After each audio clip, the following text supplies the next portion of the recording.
Everyone, welcome to Barca News. It is February 4th, 2026, and Jean Laporta has blasted Real Madrid and the referee in Spain. Also, Barcelona currently tracking and eyeing one of Ajax's most talented attackers. And finally, we do have an update in regards to the 1-1 rule, something that people are always asking me, Mo, what's going on with the 1-1 rule? Well, don't worry, I got an update for you. We have a lot to discuss, so let's begin.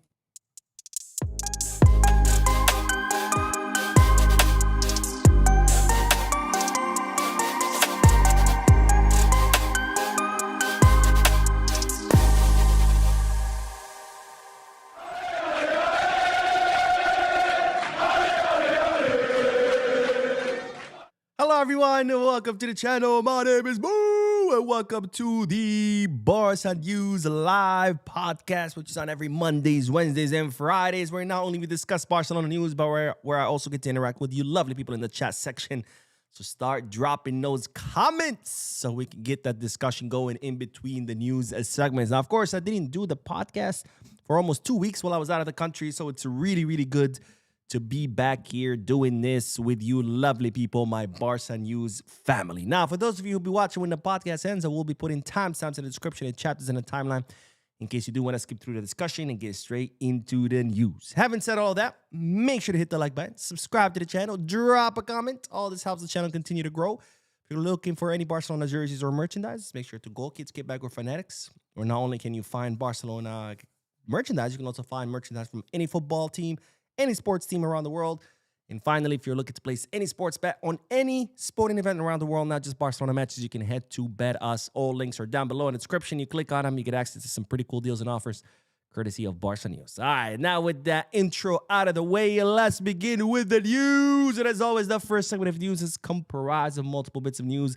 It's starting with an update on the Copa del Rey, because as you know, yesterday Barcelona defeated Albacete 1-2, becoming the first team to qualify to the semifinals of the Spanish Cup or the Copa del Rey. And while today, 2 more quarterfinal matches were played, and these are the results. Today, Real Sociedad coming from behind and defeating Deportivo Alavés 2-3, and then Athletic Club Bilbao defeating Valencia 1-2. So we have 2 more semifinalists.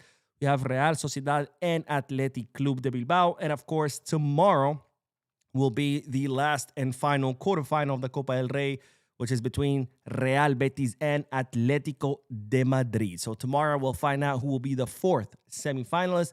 Then, of course, we will have the drawing on Friday to find out who will be Barcelona's opponents. So right now, the possible opponents are Real Sociedad, Athletic Club, and of course, the winner of Atletico Madrid and Real Betis or Real Betis Atletico Madrid. So my question to you is, who would you like to see in the semifinal? I honestly, as I said before, I would like Atletico Madrid. They are, on paper, technically the strongest team left. And of course, I always want to see Barcelona going at it against the strongest teams, because after all, football is a sport. And in sport, you always want to go against the best and win. And also, it's entertainment. Right? I want to be entertained. I want to see the 2 best teams going at it.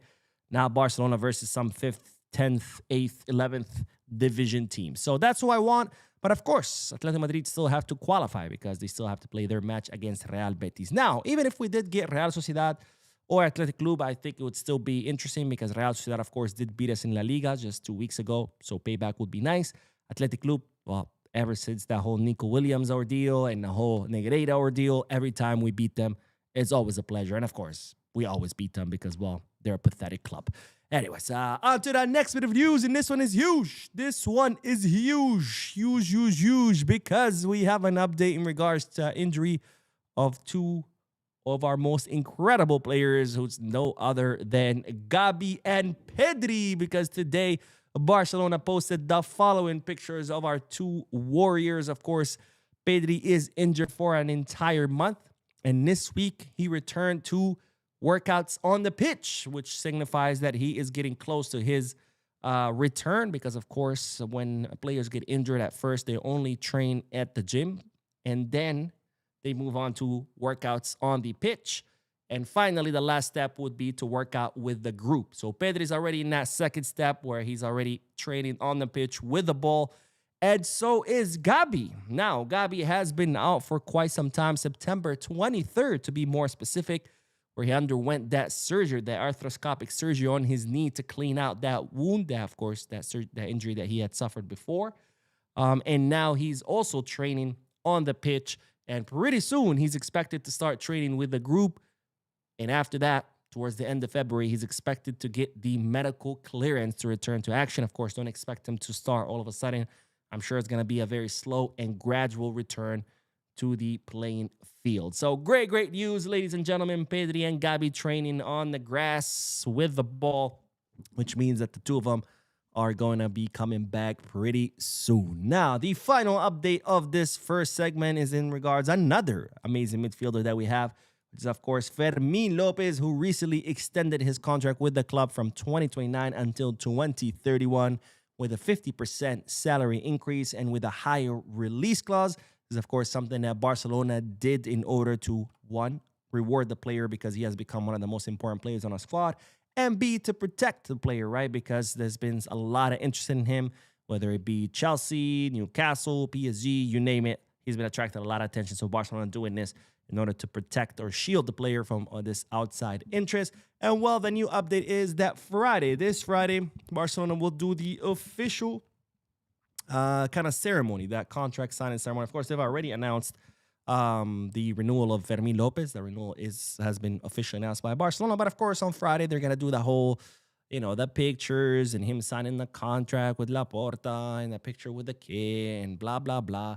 The whole shebang, and the reporters will be there and they'll get to ask questions. But anyway, it's going to be the official presentation of Fermin Lopez's contract renewal.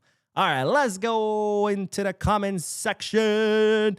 I'm so excited because I haven't done the podcast in like almost 2 weeks. So let's begin with the comment section. And then, of course, we are going to talk about Laporta, who went full blast mode on Real Madrid and the referees because someone had to say it's getting out of hand.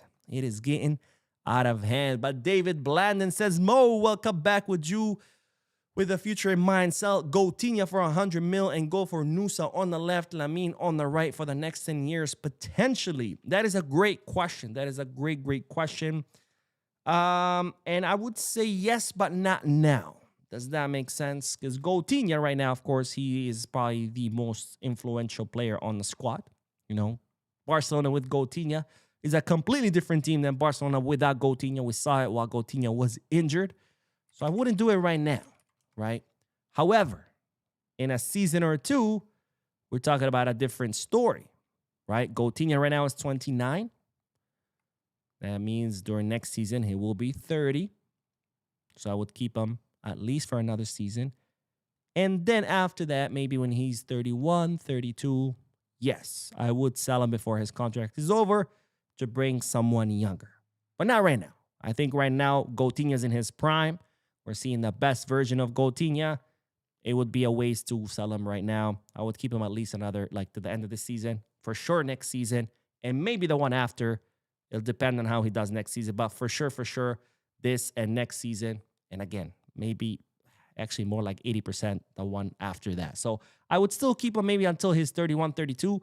And then I would consider selling him because 31, 32, he might still be able to perform. Don't get me wrong. I'm not saying that 32, that's it. It's over. You're on the downhill and you're going to die and on the field and you suck and you're trash. No. You can still perform. But after 32, that's when your price starts to tank.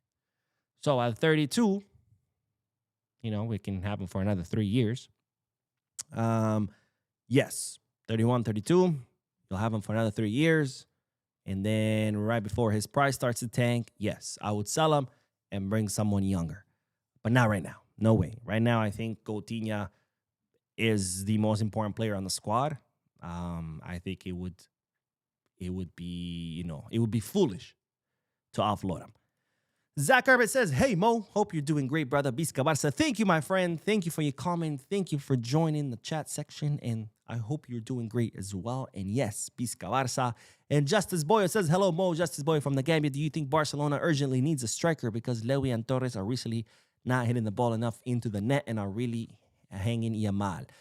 Yes, 100%. I talked about this during the post-match live analysis after the win against Albacete. And I said we desperately, desperately need a striker because we're seeing a big problem here develop at Barcelona, which is the fact that we can generate a lot of chances, a lot of danger, but we cannot finish those chances. And that's a problem, right?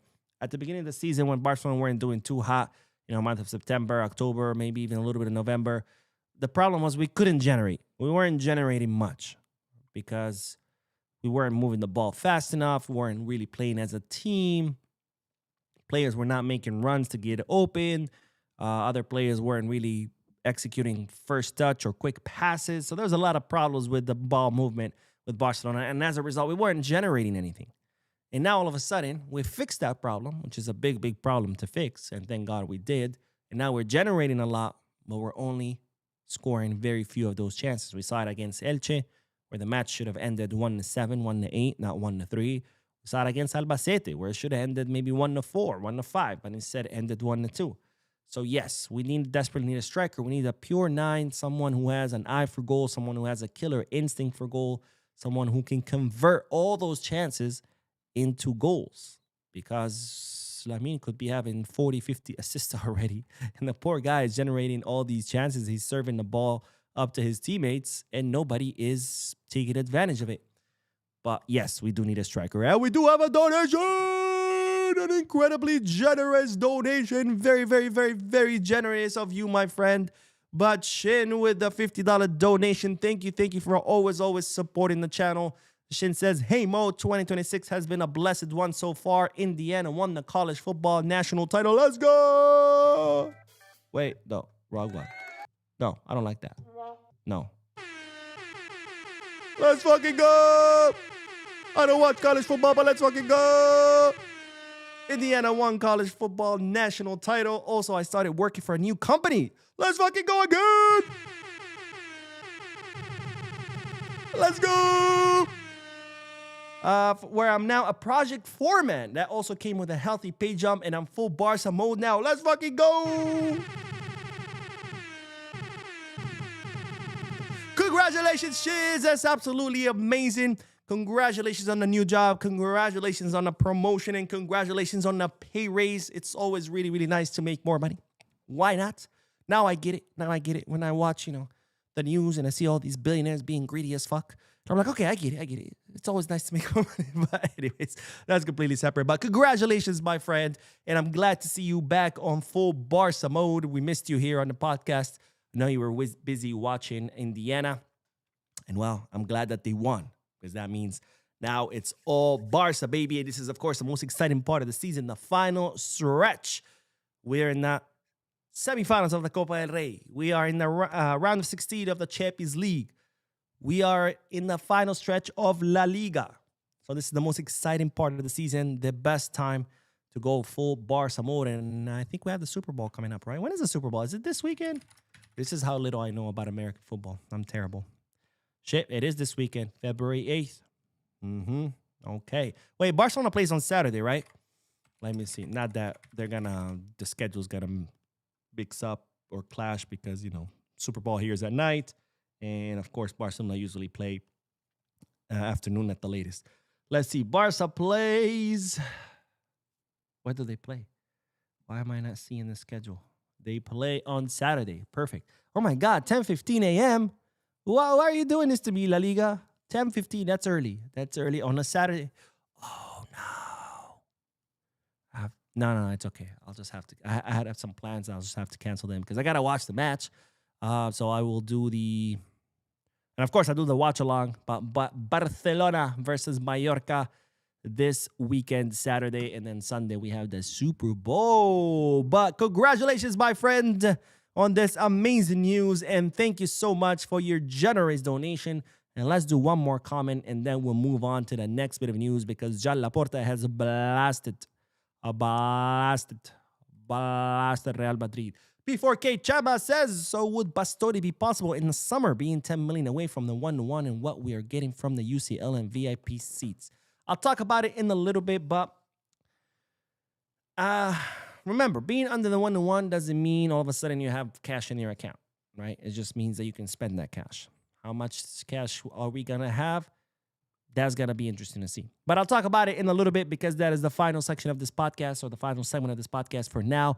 Let's move back into the news, or let's talk about the news because, ladies and gentlemen, Laporta, the Barcelona president for the next few days, because he is resigning on Monday in order to become a candidate again, or to run for elections. Of course, a third of his board will stay in power because a third has to stay. Otherwise, the club cannot be, it doesn't function. There's no one to run it. Of course, Rafa Yuste, his vice president, will become the acting president while John Laporta runs for elections. Election day is March 15th. It's expected that Laporta is going to win again. But anyways, the Barcelona president has said the following about what happened over the weekend between Real Madrid and Rayo Vallecano, where the referee showed a red card not to one, but to two Rayo Vallecano players, added like 9 or 10 minutes to the second half because they were level 1-1, and then awarded Real Madrid a penalty in added time, which should have been a penalty. And as a result, Real Madrid ended up winning. Just another week for Real Madrid. Another week, another robbery. But this is what Laporta had to say about the disgraceful, shameful performance of the referee and, well, of Real Madrid, who so far have 11 penalties in 22 matches in La Liga. Fucking insane. But Negreira, remember? Negreira. Anyways, but let's look at what Laporta had to say, because the Barcelona president said the following. Rayo came out very badly damaged from that match. It was a match in which 2 players were sent off, and the game was extended by 10 additional minutes when the score was tied. On top of that, a penalty was awarded in the last minute that, in my opinion, was incorrect. I agree. What's also happening is that it seems they favor a club that owns a television channel dedicated to explaining things that are out of place. Talking, of course, about Real Madrid TV. Now, every week, they release videos attacking whichever ref they get assigned for the weekend in order to put pressure on that ref so they can rule in their favor, which has been working for the last 2-3 seasons. Madrid are actually influencing the competition with Real Madrid TV, but no, Negreira. Remember? Negreira. But anyways, we continue. It says that the referees are continuously and permanently harming their team, so it's only natural for the reaction to be like this. The Real Madrid players are getting used to diving inside the penalty area. They're favoring the club that has a television channel dedicated to explaining things. Things out of place. What does their channel say now? The one that claims all the referees are wrong in their team. Didn't analyze anything from this. So, Laporta bringing up a lot of great points. First of all, Real Madrid with their TV and how they're always putting pressure on referees, and it's working. But then also talking about the diving. And that's something we've touched on during on this channel a lot, because we saw it against Rayo Vallecano, and we've been seeing it every single week. During the second half, when Real Madrid was level 1-1, and they were seeing that La Liga was getting away from them, and was going to, only add to their embarrassment. Remember, last season, they ended completely trophyless. They lost 4 out of 4 El Clasico matches, 2 of them being finals. This season, they already lost another final at the hands of Barcelona in the Spanish Super Cup. They got knocked out of the Copa del Rey at the hands of a second division team, bottom of the table second division team. And then, in La Liga, Barcelona had won their match the day before, so they were 4 points ahead of Real Madrid. Real Madrid were about to slip, and they were tied 1-1 in the entire second half. Madrid players were, every time they felt the slightest contact, they would dive. Whether it was Mbappe, whether it was Vinicius, you name it. And that wasn't the only occasion. They've been doing this every single match all this season. Birmingham does it all the time. Every Madrid player, at the slightest touch, they just drop. And after 4 or 5 dives, eventually one of them worked, and the referee gave them a penalty in the added time. And they won 2-1. And, well, the difference between Madrid and Barca went back down to only 1 point. And we've talked about this because at this point, I don't blame these players. I mean, don't get me wrong. They're absolutely disgusting for doing this. Mbappe should be embarrassed and ashamed that half of his goals are penalties and most of them from dives. Vinicius, Birmingham. They're supposed to be the best players in the world. They don't need to be doing this. So why are they doing this? So it is very embarrassing. It's a sportsmanship-like conduct. And they should be ashamed of themselves. I mean, they're making millions and they're supposed to be the best. And all they could do is resort to diving.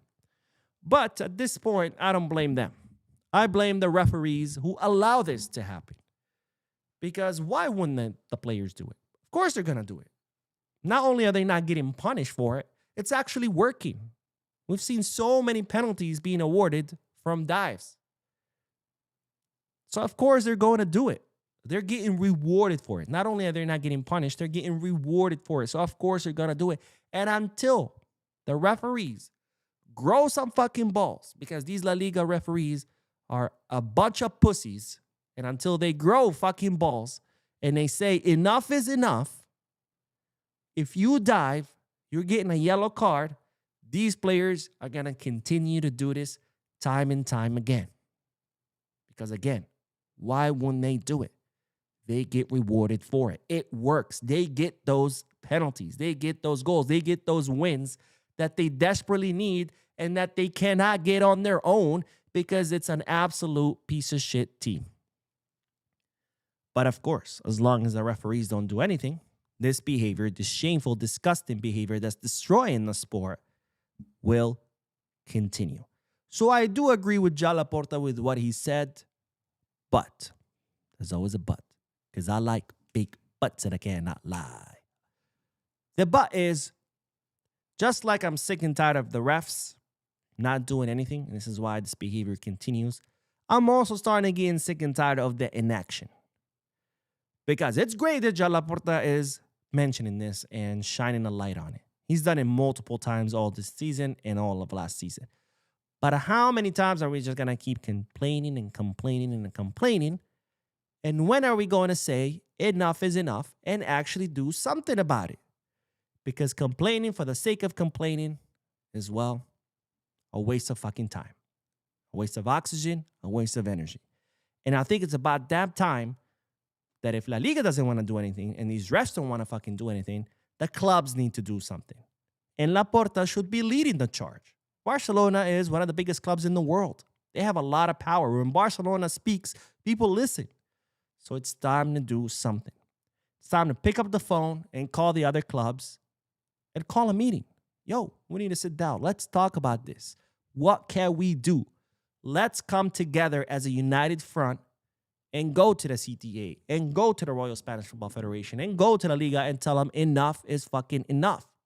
We're not going to tolerate this fucking mediocrity, because this is what this is. God's chosen club. This is how they win. Diving? Really? You guys should be fucking ashamed of yourselves. I thought you were the greatest club on earth. Why do you need to dive? Win the normal way. You can't, right? Because you're a shitty team. But how long are we going to keep complaining for without doing something? Here's another idea. Remember that dossier that Florentino Perez turned over to FIFA and UEFA because he noticed that the Negrera case was going nowhere? 3 years of investigation that has led absolutely nowhere because there's no evidence of anything. So he, people within the club, they compiled a dossier. They went back and watched every Barca match and they picked out every referee in error and they put it together and they sent it to FIFA because they had to prove Barca's corrupt. How about we do that to Real Madrid? It's a good idea. How about we go back, review every referee in error, compile them, do an assessment of where the referees are fucking up, and hey, how about we take it to the CTA and be, look, this is where your referees are fucking up. I gathered the data for you. Let's do something about it since you're not even willing to gather the data to begin with. But enough is enough.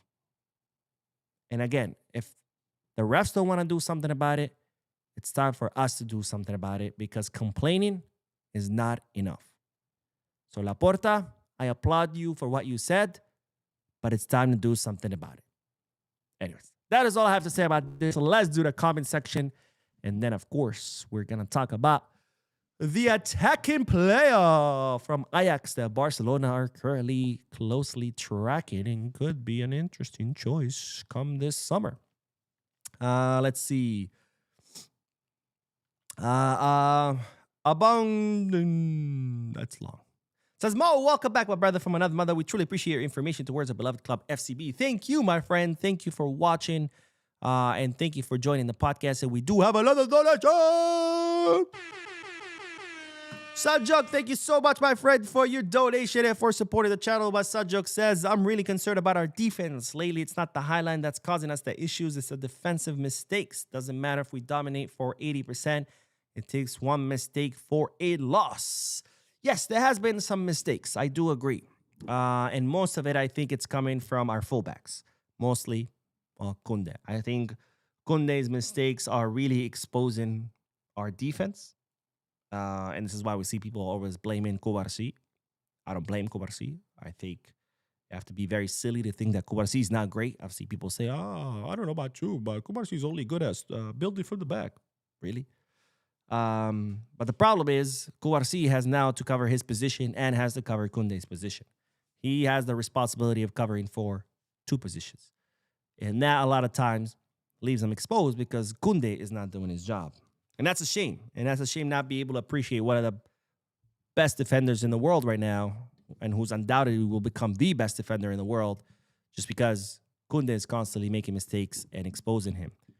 And yes, there are mistakes. But that's the thing. We have our defensive line now. What we're lacking is experience, right? Kubarsi, people forget, is only 18 years old or 19 years old. He is supposed to be in a role where he's learning from someone, like he was last season with Iñigo, like Piqué was with Puyol when he first was starting out. But instead, not only he doesn't have that anymore, now, again, he's having to even cover for someone else, which is Jules Koundé. And that's a problem, right? Because Kubarsi shouldn't be having that responsibility. He should, again, be playing next to someone who's experienced and learning from them and be allowed to grow and develop because he will undoubtedly become the best defender in the world. But unfortunately, that's not the case. So yes, I think it's a lack of experience that we're currently having. But hopefully the summer we'll be able to fix that. Hopefully we'll be able to bring someone with experience who can help with that. And if not, with time it will come. But of course, it's better to bring someone with experience rather than have to wait a few seasons before we could solve that problem. But thank you, my friend, for your donation. Let's see. Java Dahad, who says, hey, Mo, where has been your favorite place to visit and why? Sheesh. That's very difficult to choose because the world is so vast and there's so many beautiful places that it's kind of like when people ask you, like I have this problem. People are like, if you have to eat a dish for the rest of your life. And I'm like, fuck you. Why would I want to do that? I love food. I want to eat everything. Or when people are like, if you had to pick one movie, I'll be like, well, whichever movie where I get to slap you in the face for asking me that question. So many great movies out there. So I don't know, man. I don't know. Absolute favorite place. I can't pick. I really can't pick. There's so many beautiful places in the world. It's just impossible. There's a lot of places in the world that deserve visit to be seen at least once in your lifetime, and it's difficult to just narrow it to once. But some of my favorite places have been I really like Mexico City. I think it's a very culturally rich city with amazing food scene. My mom is Peruvian, so I love going to Peru for the food, especially Machu Picchu is just mind blowing. Cusco is magical. It's cliche, but Paris, I really like Paris. Tokyo is an unreal place. Tokyo is like out of a futuristic movie. I mean, Japanese people are living in 2050, 2080 maybe. But that's been some of my favorite places. I don't know if I could pick one. But yeah. Let me see. B4K Chema says, what do you think about Laporta's and Victor Font's run? I think it's going to be Laporta again. I don't think it's going to be, Font because the team is doing great. And as we've seen, if the team does great, who's ever president always wins re-election, right? It happened with Bartomeu when Luis Enrique won the Trebel. It's just how things work. And John Williams says, hey, Mo, it's good to have you back. I'm tired of Deco signing teenagers instead of signing mature professional players for the first team. We need quality signings so we can compete. I'm not because at one point we signed a teenage Messi. At one point we signed a young Lamine. At one point we signed a young Iniesta and Xavi and Busquets. And,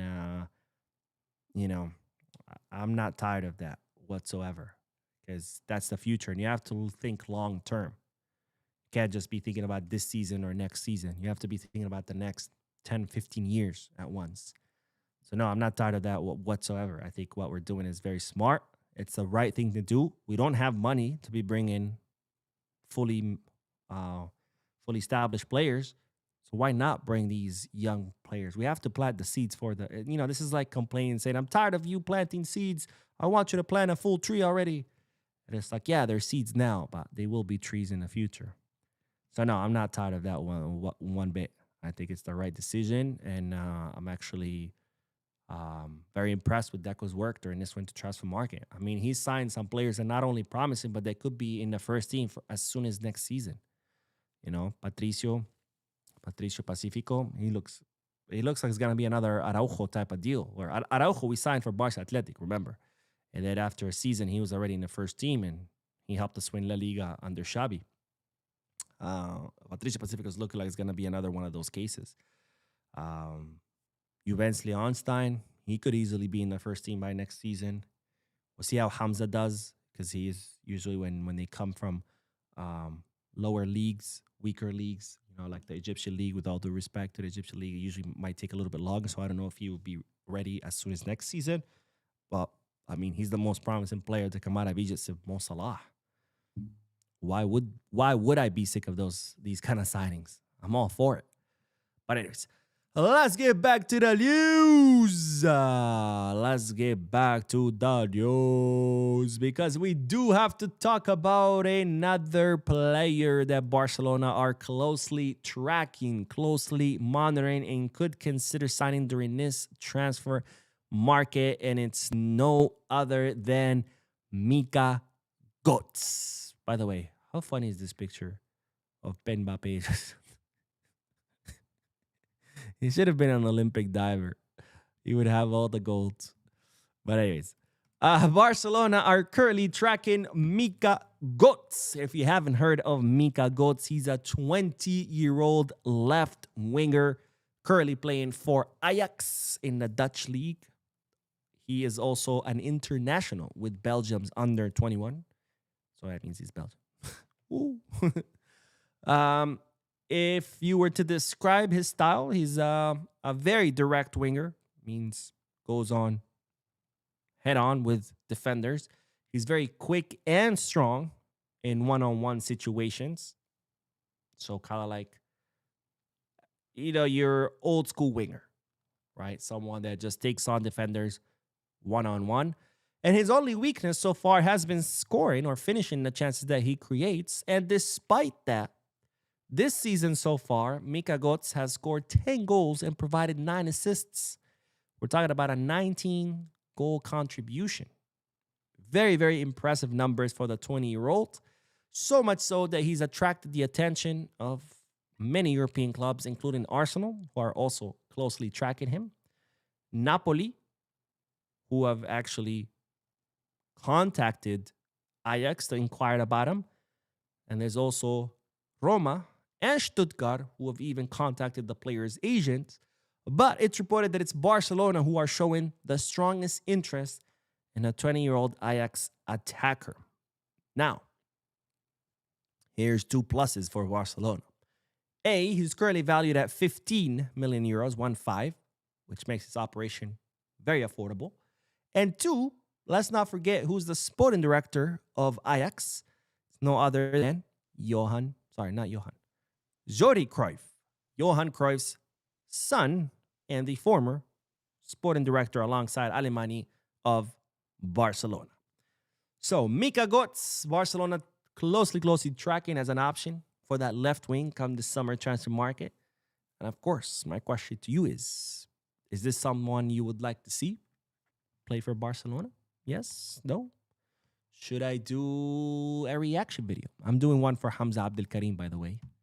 Let me know in the chat section or in the comment section if you're watching this when it ends. About Mika Götze from Ajax. By the way, I really like when we sign Ajax players because they have such similar style of play that usually it's like a smooth transition for them. But again, I want to hear you guys' thoughts about Mika Götze. With that, let's get back to the comment section. That's comment section in French. Just kidding, it's not. Please don't repeat that thinking I taught you French because that's terrible. Night game says Yamal got kicked in the chest versus Albacete as well, and there was VAR available, and they didn't give the penalty. But for Madrid, they gave it versus Vallecano. It's clear that Madrid still, yet Barca is first. 11 penalties, by the way. 11 penalties in 22 matches. It's crazy. I think second place has 6 or 5. Barcelona has 5. Crazy, man. Crazy. And Zach says we should be wary of divas like Mbappe. I don't want some joker come and ruin our club. You know what? I feel like it does matter where you are. A lot. Obviously, to a certain point. There's players who you just cannot be saved. Wherever you go, they're assholes, right? Joao Felix, for example. But I feel like it does influence where you are because I feel like Mbappe was always a diva, right? Because at PSG, he pretty much ran that place. It was, the P and PSG was for Mbappe. Mbappe Saint-Germain. I don't know why I forgot what the SG were for. But anyways, so he was always a diva. But I never saw him dive and cry about diving the way he has been doing since arriving at Real Madrid. So it does affect where you are. And Birmingham, I used to love watching Birmingham play. I thought he was an excellent player, very mature, very respectful, great player. And now he's another diva, another fucking asshole who's always diving and crying and talking shit. So I feel like that's just the atmosphere in the Real Madrid locker room. Just like a toxic atmosphere where when players arrive, they just become these entitled fucking assholes where they just think that everything should be handed to them. And if they don't, then they just throw a fit. And of course, since referees don't say anything about it, then they continue to throw these fits. So I feel like Mbappe maybe at a different club would be different because we saw a different version of him at PSG. Maybe not the diva part, but definitely the diving part. Leo Ford says, but why though, Mo, are the refs that afraid of Madrid? It's the pressure these videos put on them. Plus, we saw what the repercussions are. Remember Munuera Montero when he showed red card to Birmingham? I mean, they launched an investigation into his private businesses, accusing him of tax evasion, even though that led to nowhere. The media leaked where his house was. People went to his house. They were doing death threats. I mean, the refs know, hey, if I get out of line, there's repercussions. So, yes. Romain says, Mo, can you give us some details on the annual group trip to Barcelona that's planned every year? Sure. We have one coming up, actually, in March. It's going to be the weekend of March 19th. We're going to watch, we're going to watch Barcelona versus Rayo Vallecano, which is on March 22nd. That's a Sunday. Well, it hasn't been officially announced either Saturday or Sunday, but it's that weekend. So we usually land the Thursday, maybe Wednesday. There's events every day, Thursday, Friday, Saturday, Sunday, and then we usually leave by Monday. Now, there is Champions League match that week, so I might be going to the Champions League as well. I actually don't even have my flight yet, but I do have to buy my flight to Barcelona. My ticket is already taken care of. We're probably going to watch another Barca match. I don't know if we're going to watch the Barca Femini or Barca Athletic. And I might be watching the Champions League. If I do, don't worry. I'll take my camera. I'll make a whole video about it. I've actually never seen a Champions League match in a stadium, so it will be a first for me. And I would love to share that experience with you guys. And Shin says, just Madrid doing Madrid things, the snake only sheds its skin to become a bigger snake. Amen to that, my friend. Amen to that. Al-Hajj Bieber says, good morning, Mo. My name is Al-Hajj Bieber. It says, I'm from Sierra Leone. I'm happy to be a Barcelona fan, and I love the job you're doing for us, giving us every Barcelona information. Thank you very much. No, thank you, my friend, for watching, and thank you for your comment. And let's do one more comment before moving on to the next bit of news. But RB says, if you ask a Madrid fan to name a refereeing decision that favored Barcelona, you can barely find one or two. Meanwhile, in just a few minutes, you can list plenty that benefit Madrid. That is very true, my friend. That is very true. All right, let's do the last bit of news. And then we'll do more comments, I promise. I have to end this around like 8:55, around there. So we have another... Oh, we actually have plenty of time. We have 17 minutes more. That's plenty of time to do the last bit of news and to do more comments. Because after all, the podcast is mostly about the comments. Some people complain. They're like, oh, this is too long. I'm like, yeah, bro, I know. That's the whole point. This is the 3 times a week where I get to read people's comments and react to them. It's my favorite part. It's not about the news. I could always make just news videos and call it a day. The whole point of the podcast is to be able to interact with my Barca News family. So, anyways. And that's why I do, by the way, the chapters. So if you don't want to listen to me reading the comments, you hit the chapter, you listen to that segment of news, and you move on to the next one. All right, let's do the last bit of news because we do have an update in regards to the 1-1 rule, because people are always asking me, oh, what's going on with the 1-1 rule? And I'm like, guys, if I haven't spoken about it, it's because there's nothing new. But if I do, it's because there is. But anyways, we do have new updates. We do have a new update. And well, the update is that Barcelona is only 10 million euros away from reaching the 1-1 rule. And that is huge because 10 million in the great scheme of things is not a lot. Obviously, to me, it's a lot of money. But in the world of football, it's not a lot, especially when you take into consideration that, of course, Barcelona have 30 million euros more that they're supposed to get by June from that VIP seats deal. Remember, Barcelona sold the rights to VIP seats at the Spotify Camp Nou to 2 investment companies out of the Middle East. So far, they have paid 70 million out of the 100 million, which is the cost of the deal. And the last payment, the last quota that they're supposed to pay is in June, and it's the remaining 30 million.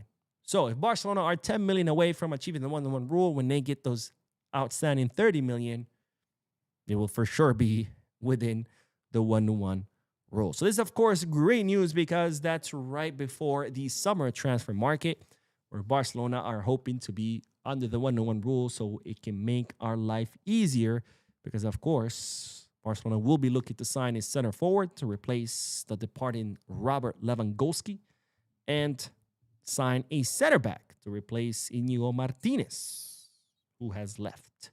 Well, he left last summer, but you know what I mean. So this is great news. And of course, as I was mentioning during the comment section, for those people who don't watch the comment section and just go straight into the news, 1-1 doesn't mean all of a sudden unlimited money, okay? Just because we achieved the 1-1 doesn't mean all of a sudden we can sign Haaland and Julian Alvarez and Mbappe and everyone, right? It just means that you can spend the money that you actually have, but you still need to have money. And if you don't have money, it doesn't matter if you can spend it because you don't have it. That's all the 1-1 rule means, that you can spend your money as you please. For every euro that you make, you can spend the full euro on signing a player. Well, right now, I think we're under the 60% rule, which means if you make a euro, you can only spend 60 cents of that euro on a signing. The other 40 cents, they have to stay in the club. Whether you spend it, within the club or stays in your account. But yes. By the way, why are people going crazy in the chat section? Raul, Night Game, what's going on, guys? Do I need to put you guys in a timeout? Like, guys are really going at it. This is why I miss the olden days before the internet, where if you were just like going at it with someone, you just punch each other out and then you shake hands and you walk home. But anyways, so 1-1 means you can spend freely with no restrictions, but you still need money to spend. So don't think that just if we achieve the 1-1, all of a sudden we can sign everybody and their mother. That's not the case. We still need money to be able to spend. But of course, it's a huge step forward because we would be able to spend whatever money we do have freely without any restrictions. And this will come very handy in the summer when Barcelona will look to sign a center forward and a center back and maybe a left winger, depending on what happens with Rashford, if we do end up keeping him, or if Barcelona opt for someone else, someone like Mika Götze. But anyways, that's the news. That's the news. Let's do more comments, and then we'll end this podcast. Let's see. Where did we leave off? Where did we leave off? Da-da-da-da-da. Here we go. Ahmad Ashraf says Barca technically reached the 1-1 rule as of right now from the UCL earnings right now. This is another thing I need to clarify. People always hear like, oh, Barca signed this deal or Barcelona made this much money. That's it, right? No, because you still have expenditures. The club still has players.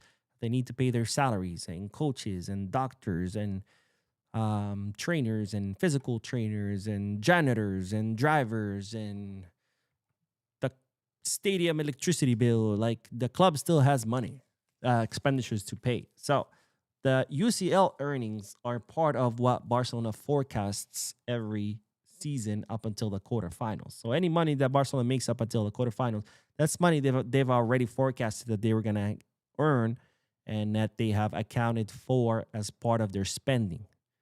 Anything above that, then yeah, it becomes a surplus, assuming that all your other forecasts were also on par. If you earn less in some other department, then it's not a surplus because you got to make up for what you didn't make, right? So you forecast, right? You say, all right, let's use an example, your daily spending.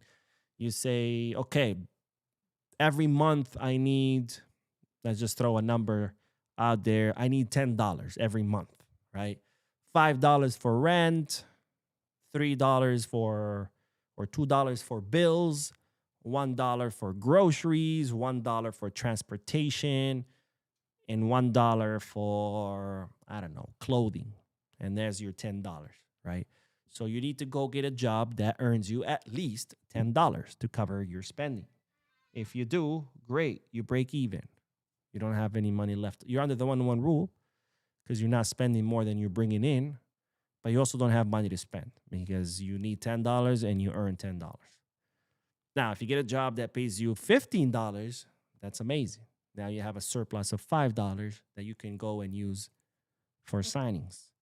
Now, if you earn $8, now you're short too. So now you have to borrow. Now you're not under the 1-1 rule because, well, you're spending more than you're earning.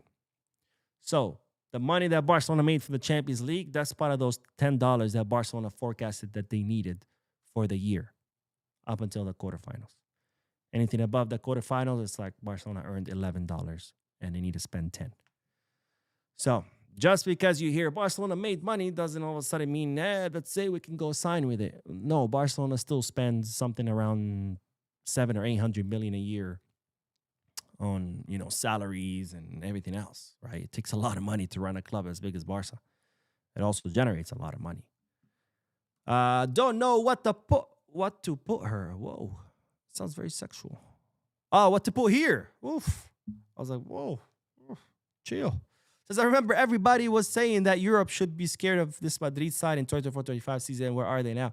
It's so funny, and I'm not to pat myself on the back, but I remember when people were asking me, not this summer, but the one before on the podcast, Mo, what are we going to do? Real Madrid are about to sign Mbappe. And I said two things. I said, first of all, I don't care because Madrid has always signed big stars. You guys remember the Galacticos? They didn't do shit. All we have to do is worry about what we do, who we sign, and how they fit into our plans. And if we focus on that, and if we focus on signing the right players or promoting the right players from La Masia and doing a great job, then that's it. That's all you could do. And second, I said, I actually think Mbappe is going to be a problem for Madrid because they already had so many divas with Birmingham and Vinicius, and they were bringing in a bigger diva. And all those divas, all they were going to do is fracture the locker room. And lo and behold, that's exactly what happened. Not only is the locker room fractured, Madrid is not doing shit, and we went on to win 3 trophies that season. So not to pat myself on the back, but I feel like that's what happened. And I feel like a lot of people saw it coming, but except Madrid, which I'm all for it. Mick Barca says, Mo live streaming a match, gotta help us. Hey, we've won several matches when I was live stream. Java the Hat says, have you heard Dro has already been sent to the PSG under 21 team because he lacks maturity and is not ready for the first team? Actually, no, I have not. That's interesting. I don't know anything about what happens in the league because if I wanted to watch Farmers Farm, I'd just go to the Midwest. Why am I going to go watch League On? Current Boris says, if you were an associate member with a vote on March 15, who would you back, Laporta or Font? I'd love to hear your personal pick for the presidency. That is a good question. That is a good question. I haven't thought about it yet. I'm still have about a month to decide because I am a soci. And I will be in Barcelona for those dates. Actually, I don't know if I'm going to be for the 15th, but if I am. But I'm still mulling it over. So I haven't made up my mind yet. But that's an excellent question. Thank you for your question. Remind me in a month because I'm still mulling it over. I want to hear more from the candidates, So, and now that once Laporta resigns, the election will be full steam. Everybody's going to be giving interviews and speeches and blah, blah, blah. And of course, I'm going to cover it here on the channel. But I want to hear more from the candidates before I make a decision. So I haven't made a decision yet. I guess that's the short answer to your question. But thank you for your question, my friend. Rodrigo says, hey, Mo, what's up? I wanted to get your thoughts on Fermin playing as a 9 or false 9. The reason I bring it up is because everyone wants Julian Alvarez. I don't know if he's big enough for that, to be our 9. Because when you play as a 9, you get bodied a lot in the box, especially, in corner kicks or free kicks. And I don't know if Fermin Lopez would be able to shine in a box with 2-3 people on him. Fermin shines because he's a very mobile player. He's someone that you give him freedom and he's just like everywhere, right? And he can make runs from different areas. He can enter the penalty box from different areas. And that kind of throws off the defense. They're like, whoa, where did this guy come from? Last time he came from the left. Now he's coming from the right. Now he's coming from the middle. What the fuck is going on? Now he's shooting from the outside. Now he's from the inside. It's like, that's his strength, right? Is him being so mobile, so free. And, putting him as a 9, that all of a sudden is going to restrict that mobility because as a 9, you're mostly relegated to the box. And if you're small also like Fermin, that plays against you. Not that I'm in favor of big players because I've said many times I don't think big players, you don't necessarily need big players. Some of our best players have been very small players like Iniesta, Xavi, and Messi. But as a 9, you gotta do. Eshe with the delicious says you missed my member milestone. Oh no, hold on. It probably was lost in this rap battle that's going on in the chat section. Hold on, let me see if I could find it. Where is it? Pensaba que contigo iba a envejecer. Sorry, my alarm just went off and it was that song. Da Baboni. El conejo malo. Baboni. I don't see it. Are you sure I missed it? Let's see. I'm still scrolling. Scroll. Your chat up and down the stream. Oh, shit, that actually works. Up and down the stream. Let's fucking go. I love it. Yeah, I don't see it.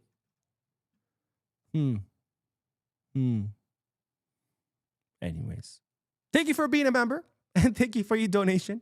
But I do not see it for some reason. Let's do a couple more comments and then we'll end this. But Alexis says, so what about the money we earn from the Champions League? Oh, okay. I already answered that question. It wasn't your question, but someone else asked something very similar. So I don't want to be repetitive. And Triple X says, Triple X like the Van Diesel movie, or Triple X like a porn site? Mo Lamin is our best player and the best player in the world by miles. We watch games with our eyes, not on SofaScore and Foot Mob. Even with stats, Lamin leads big chances, and dribbles. I agree, my friend. I agree. By the way, how is Foot Mob? I've never used it. Is it good? I usually use SofaScore, but let me know, guys. Football King says, Coutinho. Who's this Rafinha you speak of? I never heard of him, son. Get it right. It's Coutinho. Injury was really missed versus Albacete. He's such a crucial player for this team. Even Hansi Flick values him. He'll be the one who carries us in the Champions League. I mean, don't get me wrong. I think Rafinha is the most important player on the squad, but we need, we can't just have one guy carry us in the Champions League. We need the whole team to come together and perform, right? Eugene says, Mo, you really be trying, but sometimes you come across as someone who knows it all, but I think it's because you know your shit. Well, thank you, my friend. I appreciate you. I don't know if it's because I do or don't. I know what I believe in, and I'm pretty confident in my beliefs and how I express them, and that's all. And that, for some reason, sometimes it rubs people the wrong way. And I'm not talking about you. I'm talking in general. People are like, you're always trying to be right. And I'm like, oh shit, well, my bad. I'm gonna try to be wrong the whole time. Like, sometimes people make some comments and I'm like, my God, no wonder you think I know it all, is because, well, you say dumb shit like that. You're always trying to be right. No, I'm always trying to be wrong, because that's what we do, right? As humans. Hey, let me just say a bunch of wrong things because, fuck it, why not? Hey, see this shirt? It's actually red. Ha ha ha. And my hat? It's actually yellow. Ha ha ha. I just want to be wrong all the time. But anyways, thank you, my friend, for your comment. And Sanjok, with the donation again. Thank you, my friend, for supporting the channel. But Sanjok says, so frustrated with Rashford, just can't finish. Yeah, man, I had a girlfriend that used to say that to me all the time. Just kidding. Yeah, no, I feel you, man. I feel you. This is why I think that maybe 30 million on Rashford is just not the best thing to do. But anyways, that's my opinion. Some people lost their shit when I said that. I don't know why. I don't know why people lose their shit at an opinion that's different than theirs. That's fine, man. Like yesterday, for example, someone asked me, who do you prefer, Lewy or Suarez in their prime? I said Lewy. Some people are like, no, Suarez. I'm like, that's cool. Either one is great. I'm not going to lose my shit because you think Suarez and I think Lewy. We think differently. It's a lot of these things are subjective. But yeah, 30 million on Rashford. I don't think if it's the best investment to do because of that, right? Plus his inconsistency. But anyways, that is all. I gotta go. It's 8:55. I gotta go. But thank you guys. Thank you guys for tuning in. Thank you for your comments, for your donations. If you haven't hit the like button yet, make sure you do. If you haven't subscribed yet, make sure you do. And if you're watching this when it ends, drop a comment. Let me know your thoughts and opinions about everything we talked about today. I will be doing a reaction video later tonight, so stay tuned to the channel. I'll see you guys in that video. And as always, peace, guys.